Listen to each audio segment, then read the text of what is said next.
For nearly 5 decades, Graceland stood frozen in time, honoring Elvis Presley, the king of rock and roll. For almost 50 years, the attic at Elvis Presley's Graceland stayed locked tight. It was a dusty, forgotten space that even his closest family never stepped into. But when they finally opened it, what they found wasn't just old pictures or shiny jumpsuits.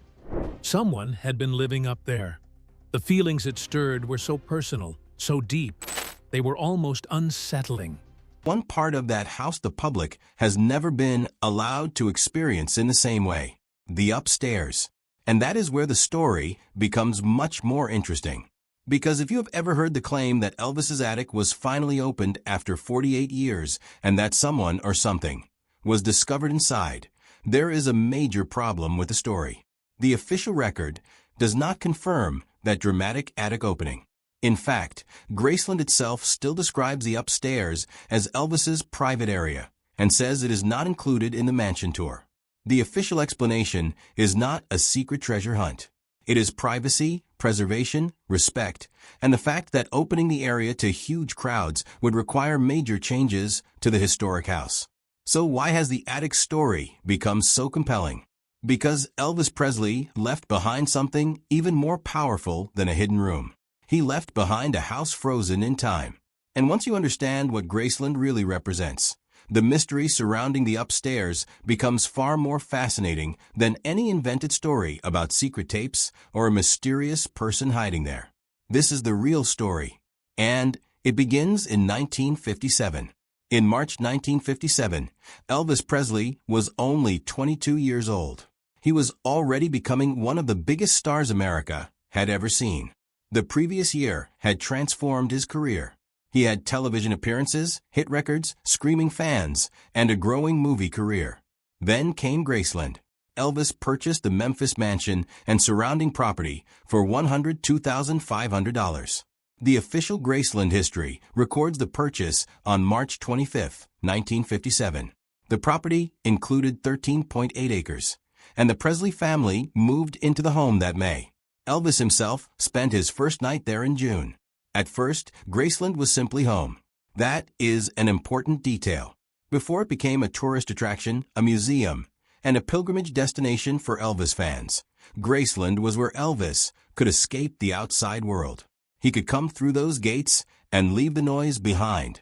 But Elvis's life would become increasingly complicated. The bigger his fame became, the harder ordinary privacy became. Fans gathered outside. Reporters wanted information. Friends and strangers wanted access. And Elvis gradually created different spaces inside Graceland for different parts of his life. Some rooms became entertainment spaces. Others became places where he could relax. And upstairs was different. That was the private world. The part of Graceland that was not designed for visitors. The part that remained personal. And that distinction matters. Because today, people sometimes imagine that the upstairs must contain some gigantic secret. But the official explanation is actually much simpler. It was Elvis's private living area, and the family chose to keep it that way. When Graceland opened to the public in 1982, fans could finally enter the home Elvis had once called his own. They could see the living room, the dining room, the kitchen, the famous jungle room, the TV room, the pool room. They could explore the grounds. They could see the meditation garden, but they could not simply walk upstairs. The reason has remained remarkably consistent. Graceland's official FAQ says the upstairs was Elvis's private area and explains that Priscilla Presley and Lisa Marie Presley believed allowing visitors into that space would be disrespectful and inappropriate. Graceland's management has continued to respect that decision. There is another practical reason. Graceland says the upstairs hallway is not large enough to accommodate large crowds, meaning that turning it into a public attraction would require structural changes, including an additional staircase for visitors to exit. That would change the historic house itself, and that is something preservationists have every reason to avoid. So the locked door mystery has continued for decades. Think about what that means. Generation after generation of Elvis fans has visited Graceland. Millions of people have stood inside the mansion. They have looked at the furniture. They have walked through the rooms. They have taken photographs. They have listened to stories about Elvis. But there's still a part of the house that remains outside the normal public experience. Naturally, that creates speculation. And speculation is where the internet takes over. When a famous person leaves behind a private space, people immediately begin imagining what might be inside. With Elvis, that curiosity became even stronger. He was not an ordinary celebrity. He was Elvis Presley. His life was filled with contradictions. He was a superstar who wanted privacy, a performer who loved gospel music, a movie star who sometimes struggled with his relationship to Hollywood, a man surrounded by people who could still feel isolated, a person whose public image became larger than the private individual. That is why stories about Graceland's upstairs are so easy to make dramatic. A locked door becomes a mystery. A private room becomes a secret. A box becomes a revelation. And an attic becomes the perfect setting for a viral story. But there is a line between mystery and fiction. And if we're going to tell the real Elvis story, that line matters. There is currently no official Graceland confirmation that a dramatic 2025 attic opening occurred after 48 years, nor an official announcement revealing a mysterious person discovered there. So who was inside? The honest answer is, there is no authenticated evidence that someone was secretly living inside Elvis's attic. That claim belongs to the realm of sensational storytelling, not established Graceland history. But there is another question that is much more interesting. Who actually lived upstairs? Elvis and his family. The official Graceland material describes the upstairs as the private living quarters of Elvis and his family. That means the mystery is not necessarily about an unknown person. The mystery is about a side of Elvis that the public was deliberately prevented from seeing. That is much more powerful. Because downstairs was where the public Elvis could be encountered through the objects, decor, and spaces associated with his life. Upstairs was different. It represented privacy, and privacy was something Elvis had very little of. Imagine becoming famous at 21. Imagine strangers knowing your name before they ever meet you. Imagine millions of people forming opinions about your personality, appearance, relationships, performances, and personal life. Now imagine returning home and realizing that even your house could become part of the public story. That is why the upstairs mattered. It was one of the few boundaries between Elvis Presley, the superstar, and Elvis Presley, the private person. And that boundary survived long after his death. Official Graceland history describes Elvis as one of the most important figures in 20th century popular culture. His career began in Memphis in the 1950s. And his musical style combined influences from country, gospel, pop, and rhythm and blues. He went on to make dozens of films, perform historic television appearances, record enormously successful music, and build a career that still influences popular culture today. But the more famous he became, the more difficult it became for people to separate the celebrity from the human being. That is one reason Graceland is so important. It puts the legend inside a house. You can see where he lived. You can see the rooms where he spent time with friends and family. You can see objects connected to different stages of his life. And you can begin to understand that the king of rock and roll did not live inside a permanent concert. He lived in a home. He ate meals. He watched television. He entertained friends. He had private moments. He had ordinary routines. And he had places where he wanted to be left alone. The upstairs represented that last part. On August 16, 1977, Elvis Presley died at Graceland. He was 42 years old. According to Graceland's official biography, Elvis died at his Memphis home on that date. The event shocked America, but it also transformed Graceland forever. The home was no longer simply where Elvis lived. It became a memorial. A historic site, a place where fans could come to feel close to someone they had never personally known. When Graceland eventually opened to the public in 1982, it created an unusual situation. The house became public history while still retaining private boundaries. Most of the mansion could be explored. one of the most important areas, could not. And that is how the mystery began. Here is where the story gets interesting without inventing anything.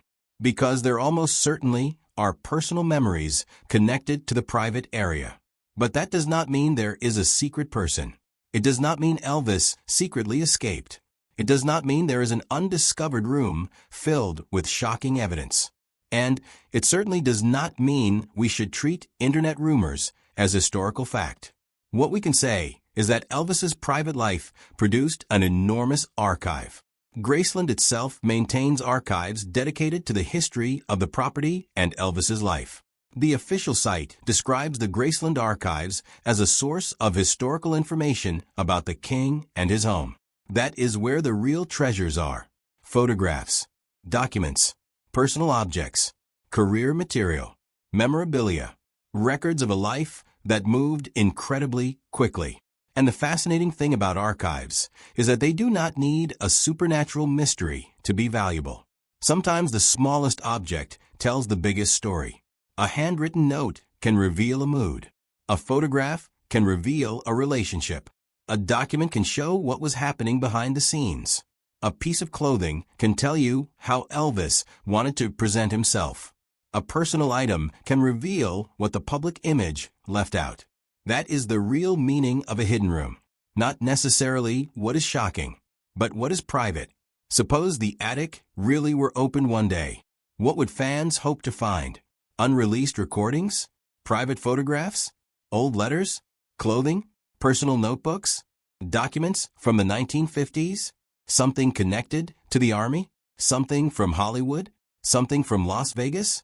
For Elvis fans, any authentic item directly connected to his private life would be fascinating. But historians would have another concern: preservation. Because after almost 50 years, an object is not valuable simply because it is old. Its history matters. Its condition matters. Its authenticity matters. Its provenance matters. And most importantly, researchers would need to determine whether an object truly belonged to Elvis or was simply associated with him later. That process takes time. It is not the kind of thing that should be reduced to a 5-second internet reveal. And that is why responsible Elvis history is often slower than viral storytelling. The truth has to be checked. More than 4 decades after his death, Elvis remains everywhere. His music continues to be played. His films continue to be watched. His image continues to appear in popular culture. And Graceland continues to attract people from around the world. The official Graceland history describes the property as Elvis's home base throughout his life, even while he traveled for movies, concerts, and other professional commitments. That is why the house has become more than a building. It is part museum, part memorial, part historical document, and part emotional connection between generations. Parents bring children. Fans bring grandchildren. People who were alive when Elvis performed share stories with people who only know him from recordings and films. Every generation creates its own version of Elvis. And every generation becomes curious about the parts of his life it cannot see. That includes the upstairs. This is the moment where the viral headline needs to be separated from reality. There is no verified official evidence in the sources. I found that Graceland opened its attic in 2025 and discovered a shocking person inside. In fact, the official Graceland FAQ continues to state that the upstairs is not included in the mansion tour and that the area remains private. So if you have seen a video claiming that archivists recently unlocked the attic and discovered someone living there, treat it carefully. Ask one simple question: where is the official evidence? Is there a statement from Graceland? Is there a documented announcement? Are there authenticated photographs? Are there reputable historical sources reporting the discovery? If the answer is no, the story may be entertainment rather than history. And there is nothing wrong with enjoying a dramatic mystery. But there is something important about telling viewers where the mystery ends and the facts begin. Ironically, the real shocking thing about Elvis's attic may be that there is no sensational reveal at all. The door remained closed because Elvis's private life mattered. His family made a deliberate choice to preserve that privacy, and that choice has survived for decades. In a world where celebrities reveal almost everything about themselves online, that kind of boundary feels almost impossible to imagine. But Elvis lived in a different era. There were no smartphones, no social media, no live streams, no instant global updates. And yet he was already dealing with a level of fame that made privacy incredibly difficult. Graceland gave him a place where he could close a door. That door still means something. Maybe that is why the attic fascinates people. They are not really looking for treasure. They are looking for Elvis. The Elvis behind the costumes. The Elvis behind the cameras. The Elvis who was not performing. The Elvis who could sit quietly at home. The Elvis who could be surrounded by friends and family.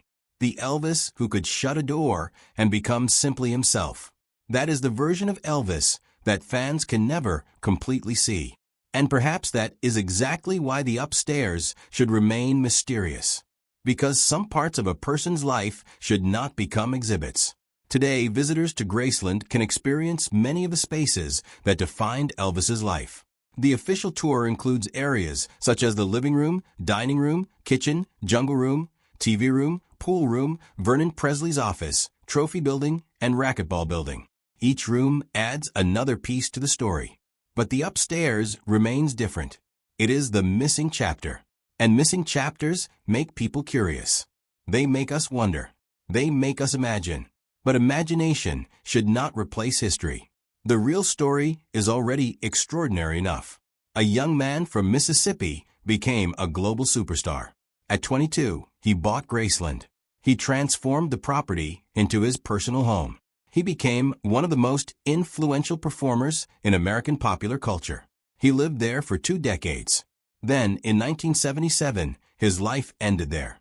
And the house became a permanent monument to a cultural revolution. That is not a story that needs fictional attic discoveries.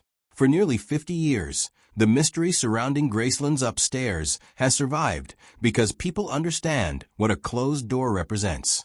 It represents something they cannot see, something they cannot photograph, something they cannot completely possess. And perhaps that is why the legend continues. Maybe one day the Presley family or Graceland will decide to reveal more. Maybe new archival material will be publicly documented. Maybe historians will uncover something previously unknown. But until that happens, the responsible conclusion is simple. The claim that Elvis's attic was dramatically opened after 48 years and that a mysterious person was found inside is not supported by the official Graceland sources currently available. The upstairs remains private, and that may actually be the most fitting ending for the story. Because Elvis Presley spent his life being watched. His performances were watched. His movies were watched. His appearances were watched. His career was watched. His personal life was watched. Even after his death, people continued searching for pieces of him. But somewhere inside Graceland is a space that still says, this part was private. And perhaps the most powerful mystery surrounding Elvis Presley is not what was hidden behind that door. It is why we still want to open it. More than 40 years after his death, people are still searching for the private Elvis. Not the king, not the celebrity, not the image, the man. And maybe that is why Graceland continues to fascinate the world. Because behind the gold records, famous rooms, costumes, photographs, and legends, there was a real human being who once came home, closed a door, and expected the world to stay outside. That door is still closed. And until authentic historical evidence says otherwise, that is where the mystery should remain. So the next time you see the headline, Elvis Presley's attic was opened after 48 years, and whose inside is shocking, remember that the most important part of the story may not be what someone claims was discovered. It may be the truth about what has actually remained hidden. A private part of Graceland, a private part of Elvis, and a mystery that has survived because nobody has been able to turn every corner of his life into a public exhibit. Maybe someday that changes. Maybe it doesn't. But until then, the upstairs remains one of the few places connected to Elvis Presley where the world still has to stop at the door. And perhaps, after everything Elvis gave to the world, that little bit of privacy is exactly what he deserves.